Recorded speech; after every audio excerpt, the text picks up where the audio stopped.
Master minds commerce చదవాలనుకునే 10th inter విద్యార్థుల తొలి ఎంపిక. నమస్తే రమగారు. నమస్తే జయ. రమగారు, మనకి వారాహి నవరాత్రులు మొదలవుతున్నాయి. మనము దసరా నవరాత్రులు చూస్తాం, తర్వాత వారాహి నవరాత్రులు. వీటిని ఏ విధంగా జరుపుకుంటాం? మనం ఏమైనా ప్రత్యేక నియమాలు పాటిస్తామా? అందరం జరుపుకుంటాం? అసలు ముఖ్యంగా సంవత్సరానికి 4 సార్లు 4 రకాల నవరాత్రులు వస్తాయి. 2 ప్రఖ్యాతమైనవి, ఒకటి వసంత నవరాత్రులు, రెండోది శరన్నవరాత్రులు. ఈ గుప్తంగా జరుపుకునేవి ఇవి 2. ఏవి? వారాహి నవరాత్రులు, శ్యామల నవరాత్రులు జరుపుతారు. మనం చేసుకోము సాధారణంగా. ఇది కొన్ని ప్రాంతపు ఆచారాలుగానే కనపడుతుంది. మన ప్రాంతంలో ఇంచుమించుగా లేనట్టే. మనం సోషల్ మీడియా యాక్టివ్ అయిన తర్వాత ఒక 2-3 సంవత్సరాలుగా ఈ వారాహిని ఆశ్రయిస్తే చాలా రకాల ప్రయోజనాలు లభిస్తాయని, సమస్యలు తీరుతాయని, విపత్కర పరిస్థితుల్లో ఈమెను ఆశ్రయించిన వాళ్ళ వారాహి అమ్మవారిని ఆశ్రయిస్తే సమస్యలు తీరుతాయని చెప్పి వారాహి నవరాత్రుల్ని ప్రఖ్యాతంగా చేసాం. 2-3 ఏళ్లుగా ఎక్కడ వచ్చాడో అసలు వారాహి అమ్మవారి ప్రతిమని మనం ఇంట్లో పెట్టుకుంటామా రమ్మగారు? పెట్టుకోం కదా. అసలు ఇలా ఉంటారని కూడా చాలా తక్కువ మందికి తెలుసు. అవును. కానీ ఈ మధ్యకాలంలో వింటున్నాం. మొన్న ఫోటో ఫ్రేమ్స్ కోసం నేను షాప్కి వెళ్తే ఎన్ని రకాలుగా కనిపించాయోనండి. అవును. అంటే వారాహి అమ్మవారి ఫోటోని వేరు వేరు కలర్ శారీస్తో, వేరు వేరు భంగిమల్లో, అంటే అంత విరివిగా ఇంట్లో కూడా పెట్టుకోబట్టే కదా అక్కడ కనిపిస్తాం. ట్రెండింగ్ లో ఉన్న జేజీ వారాహి మన వీడియోస్ లాగానే ట్రెండింగ్ లోనే ఉన్నది వారాహి అమ్మవారు.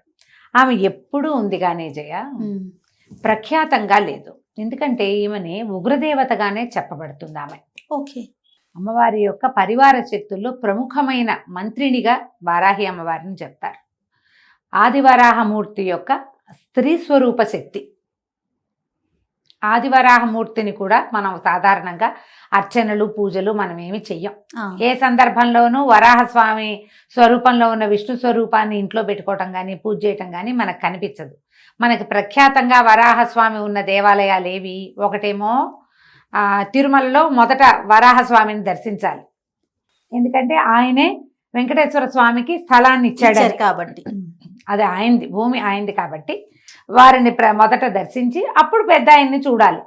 వీరు ఇంకా పెద్దవాడు, విష్ణుమూర్తికి. మనం వెంకటేశ్వరుడి కంటే పెద్దవాడుగా వరాహమూర్తిని మనం సేవించుకుంటాం. అదొకటి.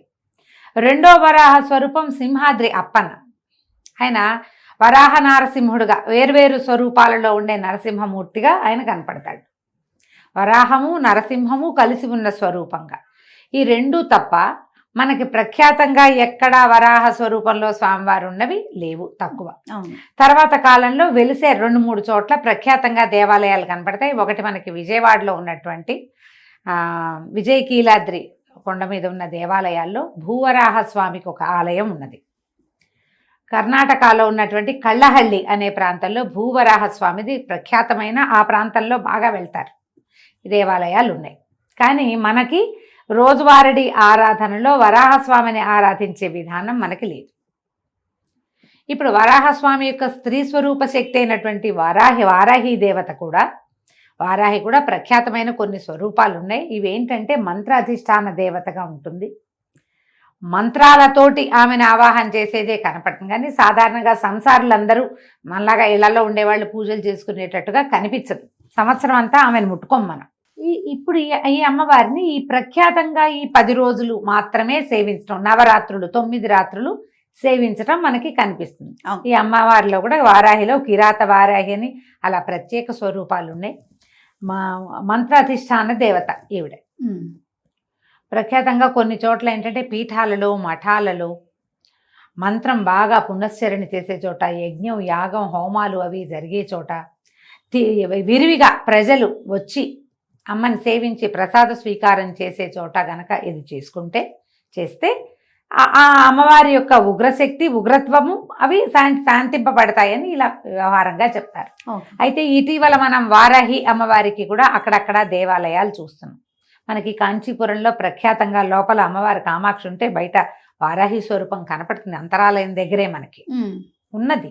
కానీ మనకి ఇప్పుడు దేవాలయాలే ఇప్పుడు మనకు కనిపిస్తున్నాయి. తిరుమలలో కూడా, తిరుపతిలో కూడా నేను వెళ్ళొచ్చాను, చెప్పాయి కదా. ఈ 2-3 చోట్ల అది పీఠానికి అనుబంధంగా ఉన్న దేవస్థానంగానే కనిపిస్తుంది. ఎలాగైనా ఎక్కడైనా కనపడితే నమస్కరించుకోవటానికి ఏ ఆటంకము లేదు. అంతే కదండి, నమస్కారం చేసుకోవచ్చు. ఒకవేళ ఏ దేవాలయానికైనా వెళ్ళినప్పుడు అక్కడ అర్చనాధికారులు జరుగుతుంటే అర్చనలో పాల్గొనొచ్చు, ఏమీ భయం లేదు, తప్పు లేదు, చెయ్యొచ్చు.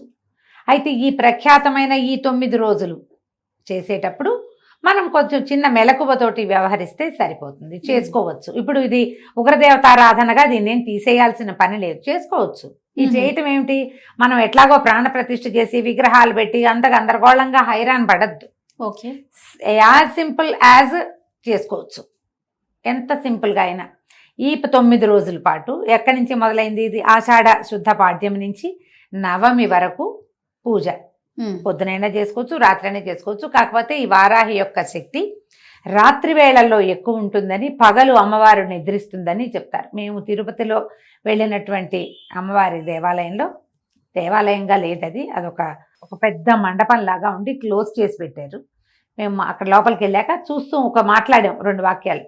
అక్కడ కూర్చున్న ఒక స్వామీజీ ఒక ఆయన జపం చేసుకున్నారు. అమ్మ మాట్లాడిపోకండి, అమ్మవారు పగలు నిద్రిస్తుంది, రాత్రిపూట అమ్మ మెలకువగా ఉంటుంది అని చెప్పారు.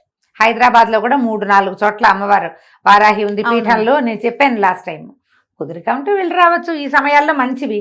ఇవి ప్రఖ్యాతమైన రోజులు. ఆమె యొక్క శక్తి ద్విగుణీకృతంగా ఉండుండొచ్చు, అందుకని చెప్తారేమో ఈ నవరాత్రులు అంటారు. చెప్తారు. ఈ 9 రోజులు మనం ఏం చేయొచ్చు, వారాహి అమ్మవారిది ఒక చిన్న ఫోటో పెట్టుకోండి. ప్రతిమలకి వెళ్ళొద్దు, కలశాలు పెట్టుకోవద్దు. దసరా నవరాత్రులు చేసినట్టుగా కలశాలు అక్కర్లేదు. మనం ఇవి పెడతారు కదా, దీపాలు పెడతారు, అఖండాలు అవి పెట్టుకోవాల్సిన అవసరం లేదు.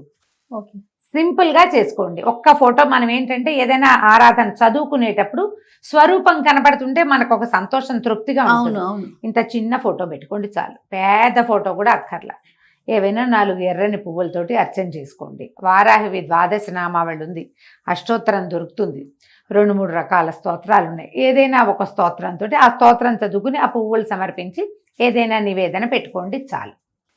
ఇప్పుడు మీరు ప్రాణ ప్రతిష్ఠ చేస్తాము, ఉద్వాసన ఎప్పుడు చెప్పాలి, ఇలాంటి వ్యవహారాల్లోకి దిగదు. ఎందుకంటే ఇది ప్రఖ్యాతంగా చేసేది కాదు, మామూలుగా రోజువారీ మనం చేసుకునేది కాదు. కాబట్టి ఇవి ప్రత్యేకమైన రోజులు, ఆమెకి సంబంధించిన రోజులుగా చెప్పబడుతున్నాయి. కాబట్టి పెద్దవాళ్ళంతా చెప్తున్నారు. కాబట్టి ఈ 10 రోజులు మనం ఏదైనా చదువుకోవచ్చు, చెప్పుకోవచ్చు. రోజువారీ నివేదనకి అమ్మవారికి పానకము, పెసరపప్పు నివేదన చేయొచ్చు, వడపప్పు, పానకము. మీరు చేయగలిగితే పాయసాన నివేదన చేయొచ్చు.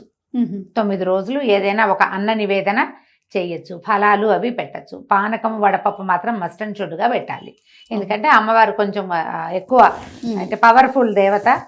మనం ఈ నామాలు అవి చదివేటప్పుడు ఆ ఉగ్రత హెచ్చుతుందని ఆమెను చల్లబరచడానికి ఇవి పెట్టమంటారు. పూలగన్ లాంటివి నివేదన పెట్టుకోవచ్చు. మీరు గ్రాండ్గా చేసుకుంటా ఉంటే ఎవరైనా గురువు గారిని ఆశ్రయించి చేసుకోండమ్మా, నేను ఇంతే చెప్తా, నేను ఇంతకంటే చెయ్యట్లేదు, చెయ్యను కూడా, ఇంతే చేస్తున్నాం. ఇవి మంచి రోజులు కాబట్టి రోజువారీ చదువుకోవచ్చు.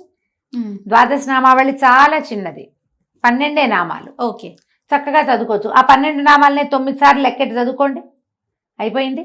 11 సార్లు లెక్క పెట్టి చదువుకోండి. అవును, పువ్వులేవో సమర్పించండి. అష్టోత్తరంగా దొరికిందనుకో మనకు ఆన్లైన్ కనపడతాయి, చేసుకోవచ్చు.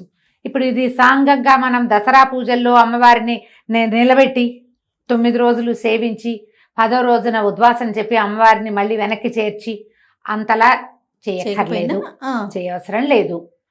9 రోజులు చేసుకుంటే మంచిది, 5 రోజులైనా చేసుకోవచ్చు. పైగా ఇవేంటంటే ఇవన్నీ కాంప్లికేటెడ్ కదా జయ. ఏదైనా మొదలుపెట్టి ఏదైనా మధ్యలో ఇబ్బంది వచ్చింది, పీరియడ్స్ వస్తాయి, పిల్లలకి పీరియడ్స్ వస్తాయి, ప్రయాణాలు వస్తాయి, సడన్గా ఎక్కడో ఏదో ప్రాబ్లం వస్తుంది, చావో మరణమో పొటకో సమత్తలో ఏమోటో వస్తాయి, మనం అటేటో వెళ్తాం, మానేసామని భయం వేస్తుంది. అవునండి. మీరు ప్రాణ ప్రతిష్టలు అవి చేసి కలశాలు పెట్టి తర్వాత ఏమో అఖండాలు పెట్టారనుకోండి, మానకుండా చేయాలి. మానేస్తే మీ ఇంట్లో పిల్లలు కాలు జారిపడినా, మీకే గట్టిగా దుమ్మొచ్చి తలనొప్పి వచ్చినా అమ్మవారిని మానేసాం కాబట్టి వచ్చింది, కనెక్ట్ చేసేసుకుంటాం. కనెక్షన్లు పెట్టుకోవద్దు. అందుకని మీరు ఇవి పెట్టద్దు, ఓకే, ప్రాణ ప్రతిష్టలకి దిగబోకండి. ఒక పటం రోజువారీ పెట్టుకోండి. ఈ 9 రోజులు చదువుకోండి.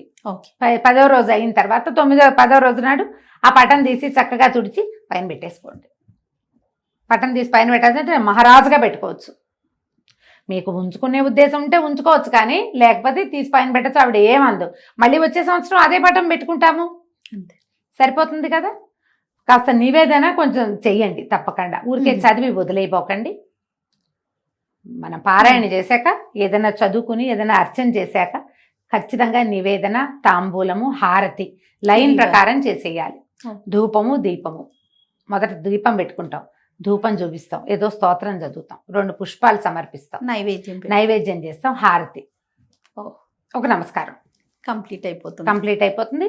మీరు రోజు రాత్రిపూట 9 రోజులు చేసుకోవచ్చమ్మా. ఇందులో భయపడేంత పెద్దది కాదు ఇది. ఇవి మనం చెయ్యం కాబట్టి చేయక్కర్లేదు, చెయ్యాలనిపించింది లక్షణంగా చేసుకోవచ్చు. ఇంత మాత్రం చెయ్యండి, ఏమీ భయం లేదు. ఈమె ఏంటంటే పరివార శక్తుల్లో ప్రబలమైన శక్తి. ఆవిడ తక్కువది కాదు, చాలా గట్టిది. ఇప్పుడు ఇంత గట్టి ఇది మనకి దేనికి అవసరం? ఆమెకు సరిపడా మనం చేయగలమా? అది ఆలోచించుకుని కదా దిగాలి. డెఫినెట్గా. నేను ఎందుకంటే ఇవి విని కేసులు మేము భయం వేస్తుంది, భయం పడ్డాము, మాకు అలా ఉంది, మాకు ఇలా ఉంది, పటం తీసేచ్చా, ఈ పటం ఉంచుకోవచ్చా అని నన్ను 10 మంది అయినా అడిగారు. లాస్ట్ ఇయర్ వారాహి నవరాత్రుల తర్వాత ఆ పటం ఏం చెయ్యాలి, ఇన్ని రోజులు పూజ చేసాం, ఇప్పుడు లోపల పెడితే తప్పేమో. అనుమానాలు కదా రమ్మగారు, భయాలు కదా.